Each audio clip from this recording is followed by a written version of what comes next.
ನಮ್ಮ ರಾಜ್ಯದ ಮುಖ್ಯಮಂತ್ರಿಗಳಿಗೆ ಸಂಬಂಧಪಟ್ಟಿದ್ದು.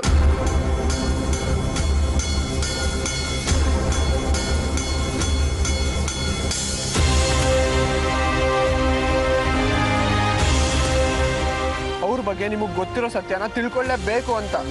ಅಂದ್ರೆ ನಾನು ಸತ್ಯನೇ ಹೇಳ್ತಾ ಇರೋದು. ಅಂತ ದೊಡ್ಡ ರಾಜಕಾರಣಿಗಳ ಬಗ್ಗೆ ನಂಗೇನು ಗೊತ್ತಿರುತ್ತೆ ಹೇಳಿ? ಅಮ್ಮ, ನೀವು ಹೇಳ್ತಿರೋದು ಸುಳ್ಳು ಅಂತ ನಿಮಗೂ ಚೆನ್ನಾಗಿ ಗೊತ್ತು, ನನಗೂ ಚೆನ್ನಾಗಿ ಗೊತ್ತು. ನಿಜ ಹೇಳಿಮ್ಮ. ನಾನು ನಿಜಾನೇ ಹೇಳ್ತಿದ್ದೀನಿ ಅಳಿ. ಅಂದರೆ ಎಲ್ಲ ರಾಜಕಾರಣಿಗಳ ಥರ ಅವರು ಎಲ್ಲಿ ಸ್ವಾರ್ಥಿಗಳಾಗ್ಬಿಡ್ತಾರೋ, ಮತ್ತೆ ಜನಕ್ಕೆ ಅವರಿಂದ ಎಲ್ಲಿ ಅನ್ಯಾಯ ಆಗ್ಬಿಡುತ್ತೋ ಅಂತ ನಾ ಹೇಳಿದ ನಿಜ. ಅಮ್ಮ, ನಿಮಗೆ ಸುಳ್ಳು ಹೇಳೋಕ್ಕೂ ಬರಲ್ಲ ಅಂತ ನನಗೆ ಚೆನ್ನಾಗಿ ಗೊತ್ತು. ಸರಿಯಾಗಿ ಜ್ಞಾಪಿಸ್ಕೊಳ್ಳಿ. ಆ ಮನುಷ್ಯ ಎಲ್ಲಿ ಅನ್ಯಾಯ ಮಾಡ್ಬಿಡ್ತಾನೇನೋ ಅಂತಲ್ಲ ನೀವು ಹೇಳಿದ್ದು, ಅನ್ಯಾಯ ಮಾಡಿಬಿಟ್ಟ ಅಂತ ಹೇಳಿದ್ದು.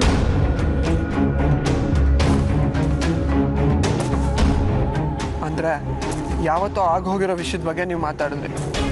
ಅನ್ಯಾಯ ಮಾಡ್ಬಿಟ್ಟ ಅನ್ನೋ ಮಾತು ನಿಮ್ಮ ಬಾಯಲ್ಲಿ ಬರುತ್ತೆ ಅಂತಂದರೆ ಅದು ಎಂಥ ಅನ್ಯಾಯ, ಯಾರಿಗೆ ಮಾಡಿದ್ದ ಅನ್ಯಾಯ ಅನ್ನೋದು ನಿಮಗೆ ಚೆನ್ನಾಗಿ ಗೊತ್ತಿರಬೇಕಲ್ವಾ?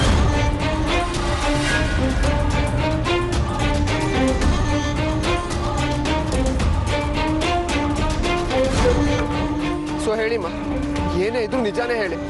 ರಂಜಿತ್ ಸರ್ ಬಗ್ಗೆ ನಿಮ್ಗೆ ಏನೇನು ಗೊತ್ತು? ಅದು ಯಾರ ವಿಷಯದಲ್ಲಿ ದ್ರೋಹ ಮಾಡಿದ್ದಾರೆ ಅಂತ ತಪ್ಪಿನ ಕೆಲಸ ಏನು ಮಾಡಿದಾರೆ ಅವರು? ರಂಗ ನನ್ಗೆ ಏನಂತ ಹೇಳಿ, ನನ್ಗೆ ಯಾವ ಸತ್ಯನೂ ಗೊತ್ತಿಲ್ಲ. ಅವತ್ತೇನೋ ಬಾಯಿ ತಪ್ಪಿ ಅನ್ಯಾಯ ಅಂತ ಹೇಳ್ಬಿಟ್ಟೆ. ಒಂದು ಸಣ್ಣ ವಿಷಯನೇ ದೊಡ್ಡದನ್ನಾಗಿ ಮಾಡಿ ನನ್ನ ಸತಾಯಿಸ್ತಾ ಇದ್ದೀರಪ್ಪ. ನಾನಲ್ಲಮ್ಮ, ನೀವು ಸತಾಯಿಸ್ತಾ ಇರೋದು. ಲಕ್ಷಾಂತರ ಜನಗಳ ಮುಂದೆ, ವಿಧಾನಸೌಧದಲ್ಲಿ ವಿರೋಧ ಪಕ್ಷದವ್ರ ಮುಂದೆ, 100 ಜನ MLAಗಳ ಮುಂದೆ ಎದೆ ತಟ್ಕೊಂಡು ನಾನು ಪ್ರಾಮಾಣಿಕ ನಿಷ್ಠಾವಂತ ಅಂತ ಹೇಳ್ಕೋಬೇಕಾದ್ರೆ ಅವ್ರದ್ದು ಇನ್ನೆಂಥ ಸ್ಟ್ರಾಂಗ್ ಕ್ಯಾರೆಕ್ಟರ್ ಇರ್ಬೋದು. ಅದನ್ನ ಕೇಳಿದ ಮೇಲೂ ಆಪೋಸಿಟ್ ಪಾರ್ಟಿಯವರು ಬಾಯಿ ಮುಚ್ಕೊಂಡು ಕೂತಿರ್ತಾರೆ. ಅವ್ರ ಬಗ್ಗೆ ಒಂದೇ ಒಂದು ಆಪಾದನೆನೂ ಮಾಡೋಕ್ಕಾಗಲ್ಲ ಅಂತಂದ್ರೆ ಆ ಮನುಷ್ಯ ಇನ್ಯಾವ ಮಟ್ಟಕ್ಕೆ ಪ್ರಾಮಾಣಿಕ ಆಗಿರ್ಬೇಕು? ಅಂತ ಮನುಷ್ಯನ ಬಗ್ಗೆ ನೀವು ಆಪಾದನೆ ಮಾಡ್ತೀರಾ, ಬಾಯಿಗೆ ಬಂದಂಗೆ ಬೈತೀರಾ ಅಂತಂದ್ರೆ ಯಾರಿಗೂ ಗೊತ್ತಿಲ್ಲದಿರೋ ಸತ್ಯ ನಿಮಗ್ ಗೊತ್ತಿದೆ ಅಂತ ತಾನೆ? ಅಯ್ಯೋ ಇಲ್ಲಪ್ಪ, ನಾನು